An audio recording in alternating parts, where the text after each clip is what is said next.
नमस्कार दोस्तों, स्वागत है आपका आपके चैनल जीएस सखा में, जहां हम आगामी प्रतियोगी परीक्षाओं के लिए सबसे महत्वपूर्ण करंट अफेयर्स को डिस्कस करते हैं।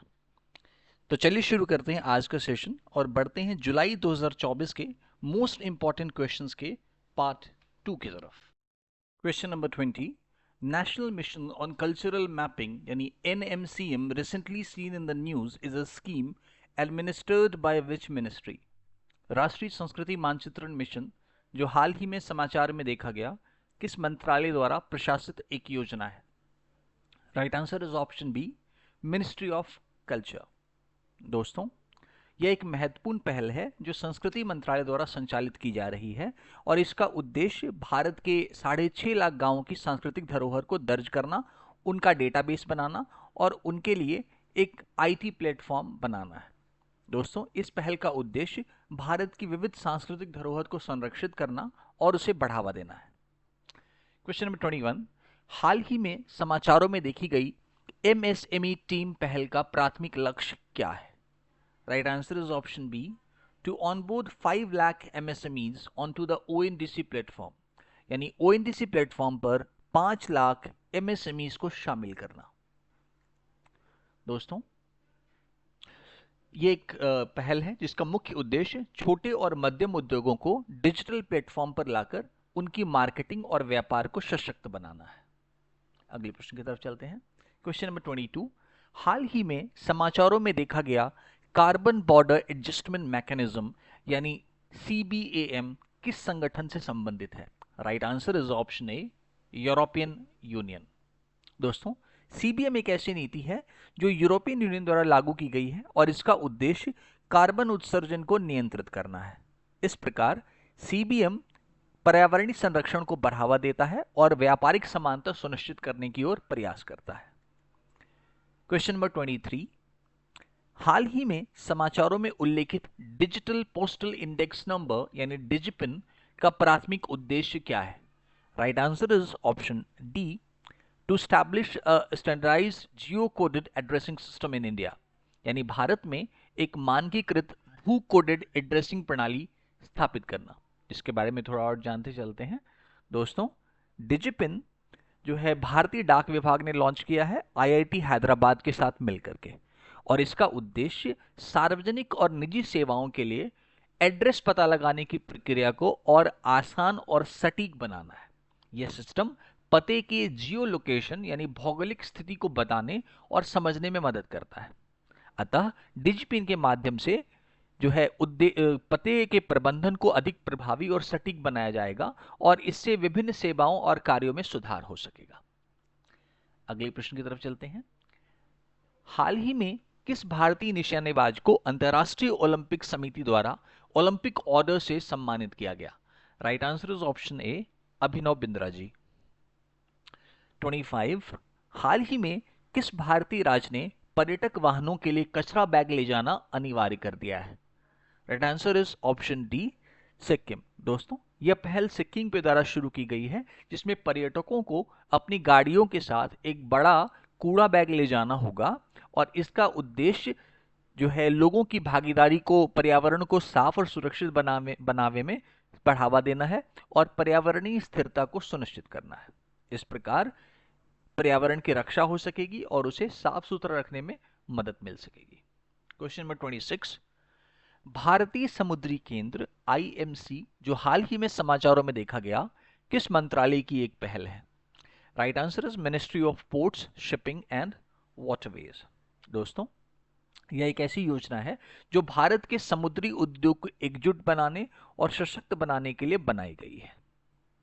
इसका लक्ष्य भारत को समुद्री क्षेत्र में एक महत्वपूर्ण और सशक्त खिलाड़ी बनाना है जिससे देश के समुद्री हितों और उद्योगों को मजबूती मिल सके। क्वेश्चन नंबर 27, हाल ही में समाचारों में देखी गई upper Karnali hydro electric power परियोजना किस देश में स्थित है? Right answer is option B, Nepal. मित्रों, इस योजना का उद्देश्य नेपाल, भारत और बांग्लादेश को आगामी 25 वर्ष तक बिजली सप्लाई करना है। 28, हाल ही में किस देश के वैज्ञानिकों ने जीवित त्वचा वाला रोबोट का चेहरा विकसित किया है? Right answer is option B, Japan. Friends, university of Tokyo ने एक ऐसा रोबोटिक चेहरा पेश किया है जिसे मानव त्वचा के उत्तक से ढका गया है। यह शोध रोबोट्स के चेहरों को मानव जैसी भावनाएं और अभिव्यक्तियां व्यक्त करने की क्षमता प्राप्त हो सकेगी, जो उन्हें और अधिक प्राकृतिक, मानवीय और यथार्थवादी बनाएगी। यह रोबोटिक्स की दिशा में एक अगला कदम है। क्वेश्चन नंबर 29, हाल ही में किस राज्य सरकार ने राजीव गांधी नागरिक अभयहस्तं योजना की शुरुआत करी? Right answer is option A, Telangana. Friends, इस योजना का उद्देश्य आर्थिक रूप से कमजोर छात्रों को सहायता प्रदान करना है, जिससे कि जिन्होंने यूपीएससी की प्रारंभिक परीक्षा पास कर ली है। इस योजना के तहत छात्रों को 1 लाख रुपए की वित्तीय सहायता दी जाएगी, जिससे कि वे मुख्य परीक्षा की तैयारी कर सकेंगे। इन शॉर्ट, इस योजना का लक्ष्य राज्य में सिविल सेवकों की संख्या को बढ़ाना है। अगले प्रश्न की तरफ चलते हैं। क्वेश्चन नंबर 30, निर्यातित उत्पादकों पर शुल्क और करों में छूट यानी रॉडटेप योजना जो हाल ही में समाचारों में देखी गई, किस मंत्रालय की डब्ल्यूटीओ अनुपालन योजना है? Right answer is ministry of commerce. दोस्तों, यह योजना वाणिज्य मंत्रालय के द्वारा शुरू की गई है और यह योजना भारतीय निर्यातकों को सशक्त बनाने और वैश्विक प्रतिस्पर्धा में मदद करने के लिए डिजाइन करी गई है। अगले प्रश्न की तरफ चलते हैं। 31, हाल ही में किस पूर्व भारतीय खिलाड़ी को अमेरिका की न्यूपोर्ट में international tennis hall of fame में शामिल किया गया? Right answer is option A, Vijay Amritraj और लिएंडर पेस को। 32, अंतरिक्ष सुरक्षा के लिए रैपिड एफओएस मिशन यानी रैमसेस जो हाल ही में समाचारों में देखा गया, किस अंतरिक्ष एजेंसी का एक गृह रक्षा मिशन है? Right answer is option C, European Union agency. दोस्तों, रैमसेस अंतरिक्ष यान 2029 में एफओएस नामक उल्का पिंड के पृथ्वी के पास आने के दौरान उसकी निगरानी करेगा। ध्यातव्य है कि यह घटना लगभग 2 अरब लोगों के द्वारा देखी जा सकेगी और इस मौके का फायदा उठाकर वैज्ञानिक एफओएस के उस समय के बदलते गुणों का अध्ययन करना चाहते हैं। 33, न्यू कैसल रोग के मामले में हाल ही में किस देश ने पशु स्वास्थ्य आपातकाल घोषित किया? Right answer is option B, Brazil. दोस्तों, ध्यातव्य है कि यह गंभीर बीमारी है जो वायरस से होती है और यह बीमारी पक्षियों की सांस की नली, उनकी तंत्रिका तंत्र और पाचन तंत्र को प्रभावित करती है।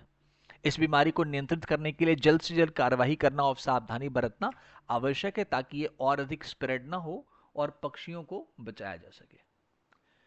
34, संशोधित ब्याज अनुदान योजना MISS जो हाल ही में समाचारों में देखी गई, किन 2 संगठनों द्वारा कार्यान्वित की गई है?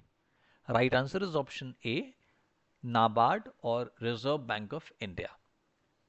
दोस्तों, यह योजना किसानों को सहायता प्राप्त लघु अवधि के ऋण प्रदान करती है और इस योजना का उद्देश्य किसानों को कम ब्याज दर पर ऋण प्रदान करके उनकी वित्तीय मदद करना है और कृषि क्षेत्र में निवेश को बढ़ावा देना है। 35, हाल ही में समाचारों में देखी गई प्रलय मिसाइल किस संगठन के द्वारा विकसित की गई है? Right answer is option A, DRDO। दोस्तों, प्रलय एक 350 से 500 किलोमीटर की छोटी दूरी की एक कांसी बैलिस्टिक सतह से सतह तक मार करने वाली मिसाइल है। इसे DRDO के द्वारा विकसित किया गया है और हाल ही में ये न्यूज़ में इसलिए रहा क्योंकि आर्मेनिया देश भारत से प्रलय मिसाइल खरीदने को लेकर कंसिडर कर रहा है। ध्यातव्य है कि आर्मेनिया के कट्टर दुश्मन अजरबैजान के पास इजराइल की मिसाइल तैनात है और इजराइल की इसी मिसाइल का मुकाबला करने के लिए वो भारत की प्रलय मिसाइल खरीदना चाहता है।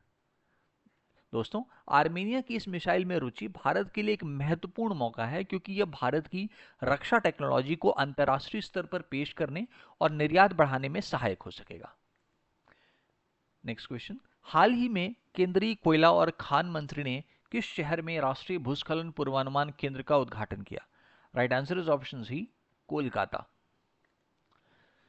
डेविस जलडमरू मध्य जो हाल ही में समाचारों में देखा गया, किन 2 क्षेत्रों के बीच स्थित है?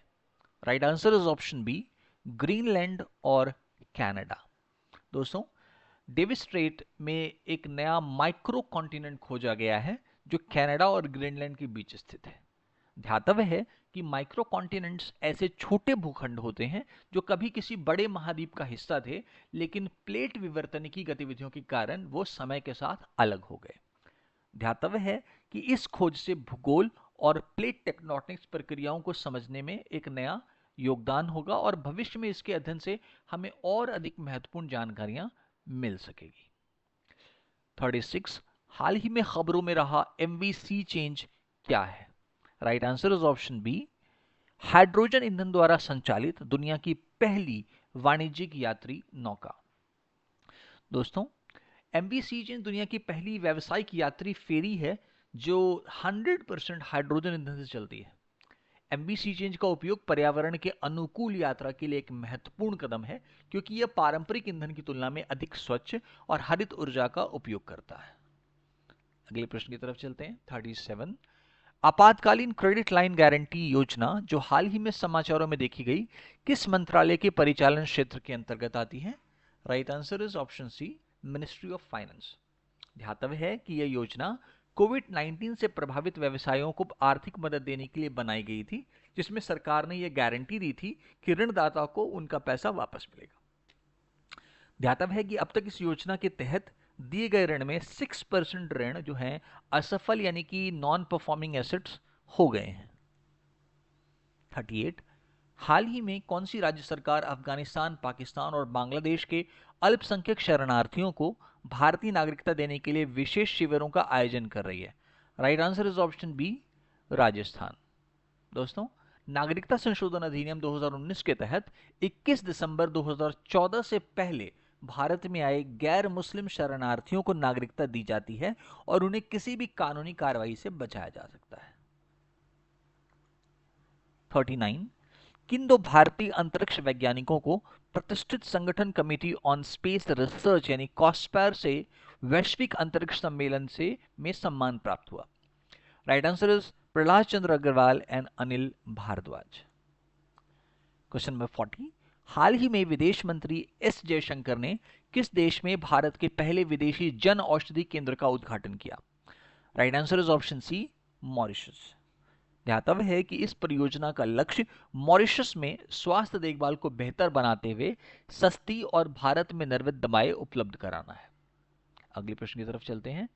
हाल ही में किस राज्य सरकार ने युवाओं को नौकरी, प्रशिक्षण और वजीफा प्रदान करने के लिए लड़का भाऊ योजना की शुरुआत करी?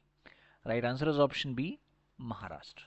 दोस्तों, इस योजना का उद्देश्य पुरुष युवाओं को नौकरी, प्रशिक्षण और वजीफा प्रदान करना है। इसका उद्देश्य युवाओं की रोजगार क्षमता को बढ़ाना है।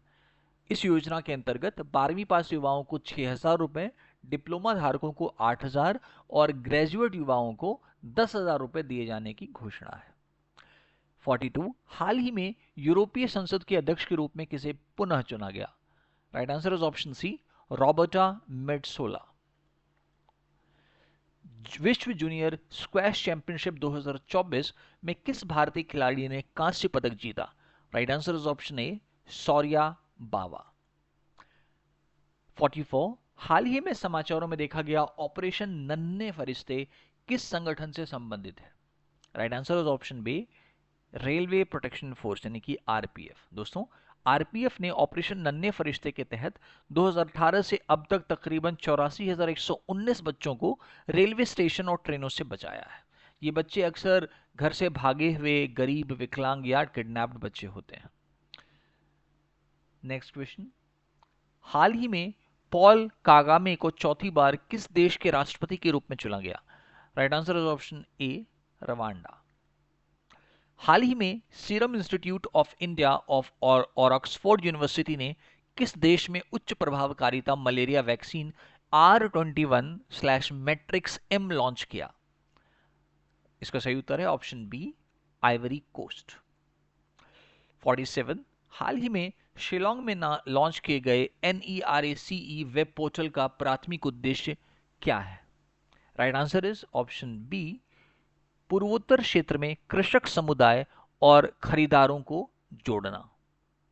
दोस्तों, इस प्लेटफॉर्म के जरिए नॉर्थ ईस्ट किसानों और खरीदारों को फायदा पहुंचेगा।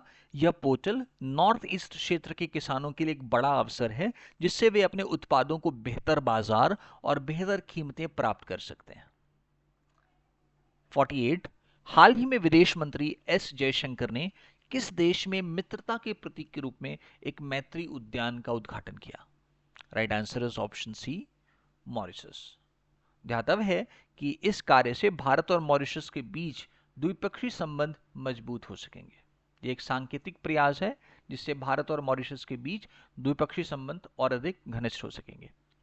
49, हाल ही में एशिया की पहली स्वास्थ्य अनुसंधान संबंधी प्री क्लिनिकल नेटवर्क सुविधा का उद्घाटन कहां किया गया? Right answer is option B, Haryana के फरीदाबाद में। इस सेशन के लास्ट क्वेश्चन की तरफ बढ़ते हैं। Question number 50, what is greenium recently mentioned in news? हाल ही में समाचारों में उल्लेखित ग्रीनियम क्या है? तो दोस्तों, ग्रीनियम ग्रीन बॉन्ड्स जारीकर्ता द्वारा संबंधित कूपन भुगतान पर प्राप्त की गई बचत है। It is the saving an issuer of a green bond realises on the associated coupon payments. आइए इसके बारे में थोड़ी और जानकारी लेते चलते हैं। दोस्तों, ग्रीनियम दो शब्दों से मिलकर बना है, ग्रीन यानी कि हरित और प्रीमियम यानी अधिक मूल्य। यह शब्द वित्तीय बाजार में उपयोग होता है और इसका मतलब है कि निवेशक यानी इन्वेस्टर्स पर्यावरण अनुकूल परियोजनाओं या उत्पादों के लिए अतिरिक्त शुल्क भुगतान करने को तैयार होते हैं। ग्रीनियम के अंतर्गत आने वाले जो ग्रीन बॉन्ड होते हैं उनके अनेक फायदे होते हैं, जैसे कि ये पर्यावरण को फायदा पहुंचाते हैं और पर्यावरणीय ऊर्जा, इलेक्ट्रिक बसें और ऊर्जा की बचत जैसे चीज़ों के लिए बॉन्ड्स होते हैं। ये कम ब्याज दर पर अवेलेबल होते हैं और ये सतत विकास यानी सस्टेनेबल डेवलपमेंट के लिए अच्छे होते हैं। इन शॉर्ट, इनसे यह होता है कि ग्रीन प्रोजेक्ट्स निवेशकों के लिए आर्थिक रूप से आकर्षक होते हैं और उन्हें वित्तीय और भौतिक जोखिम उसमें कम होता है। दोस्तों, यहां पर इस सेशन के अंत की तरफ हम चलते हैं। आशा करते हैं कि आपको जीएस सखा का यह प्रयास अच्छा लगा होगा। अगर आपको ये प्रयास अच्छा लगा हो और आपको उपयोगी लगा हो तो कृपया हमारे चैनल को शेयर और सब्सक्राइब करें। जल्द ही अगले सेशन में आपसे मुलाकात होगी। तब तक के लिए थैंक यू।